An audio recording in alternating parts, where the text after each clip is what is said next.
The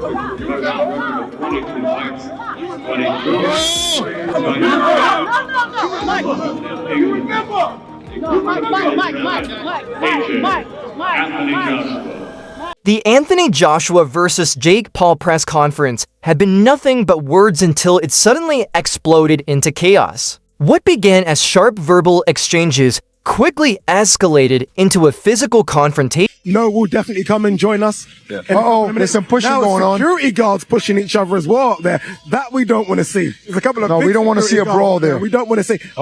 Hey.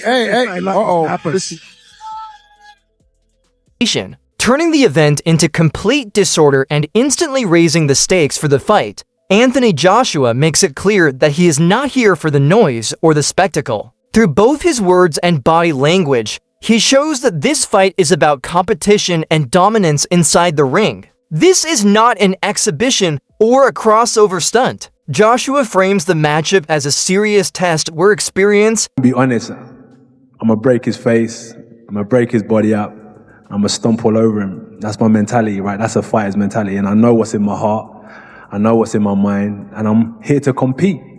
I'm here to prove myself that I'm the better fighter, so I'm looking forward to it. And discipline and power outweigh hype. His message is simple. This fight is being underestimated, and he's here to remind everyone of his level. The atmosphere shifts when Anthony Joshua draws a firm line on respect. The room tightens as his warning lands, shrinking the egos that once filled the space. Joshua makes it clear that he will no longer tolerate boxing on my back.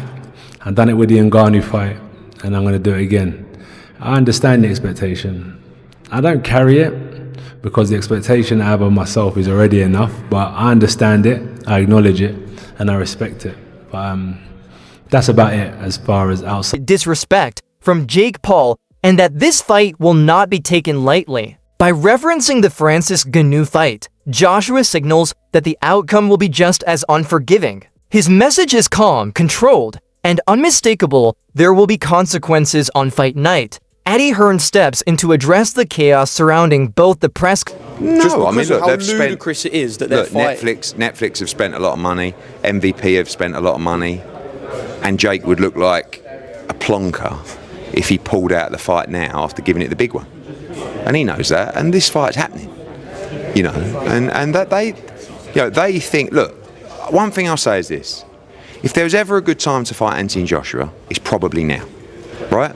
Coming out of what will be 14 months of inactivity. By the way, he's also been in training camp for 4 weeks or 5 weeks, the time comes. Conference and the fight itself. He explains that Jake Paul understands exactly the kind of danger he's stepping into once the bell rings. According to Hearn, there is no turning back now. Too much money has been invested, and the event is already in motion. Jake must now face the reality of his decision and accept the risks that come with entering the ring. And how has the approach in terms of strategy and preparation been for this fight? Because most of your fights, since you don't have as much of the experience as your opponents, you've made up with youth and size. For this one, you know, you're fighting somebody that's prime, somebody that's bigger than you. So how has that change been?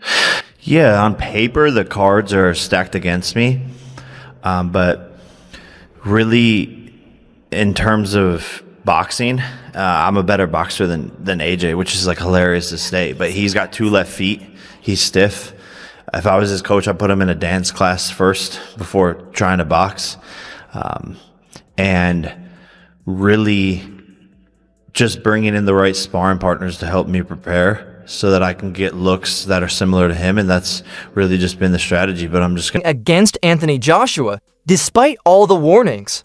Jake Paul's ego remains unshaken at the press conference. He continues to claim that he is the better boxer in real terms, arguing that only professional records separate him from Joshua. Jake presents himself as a misunderstood fighter whose abilities exceed public perception. Whether seen as confidence or stubbornness, his belief only grows. Spoke about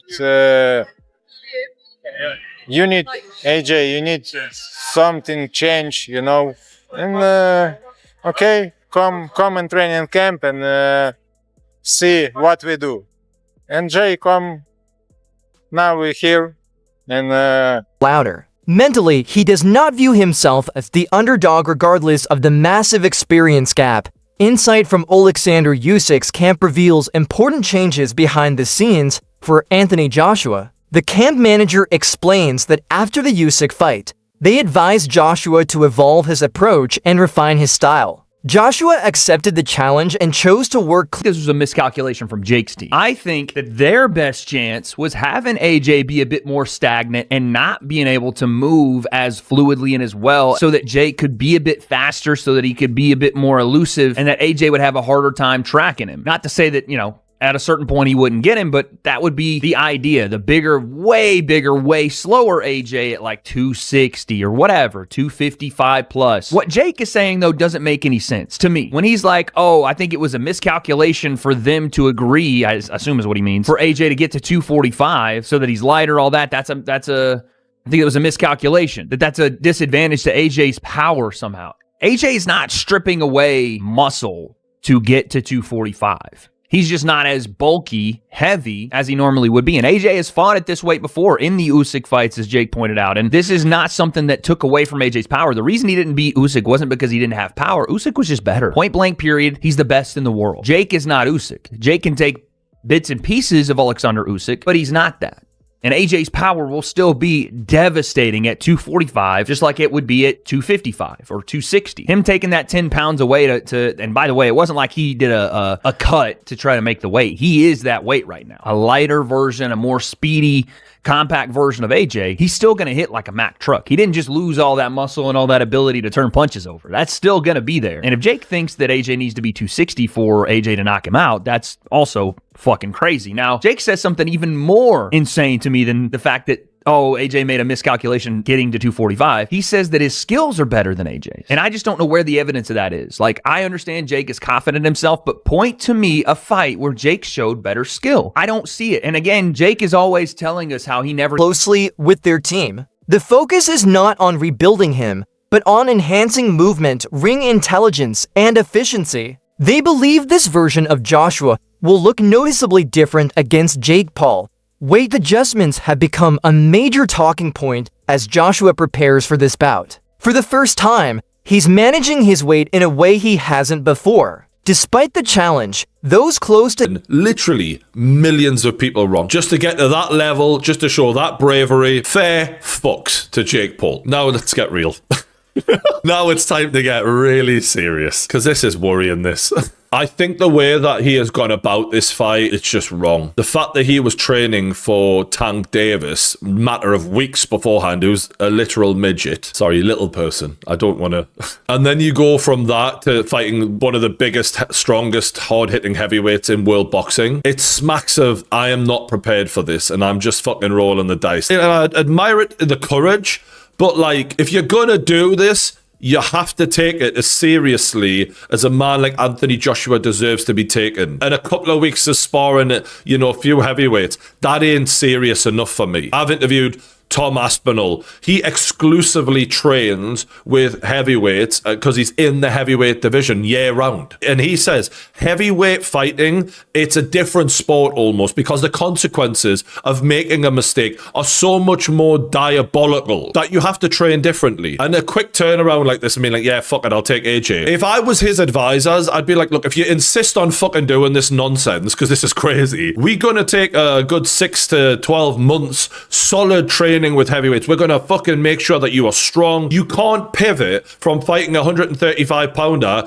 to a 245 pounder. My God, to 110 pound difference or something. You can't just pivot quickly like that. This needs to be systematic. We need to prepare. And the people around him, by just allowing him to just take this so quickly, obviously Jake Paul brings in a lot of money for everyone who's associated with him. I just can't think they're giving him good advice. And unfortunately, when you're in the situation where you're the money man, backslap as an his camp say he looks strong, composed, and powerful. Wade emphasizes that Joshua still carries fight-tending power, something Jake Paul will struggle to handle. The weight shift appears to have sharpened Joshua rather than weakened him, allowing better movement while maintaining strength. This balance makes him especially dangerous. True Girardi explains why this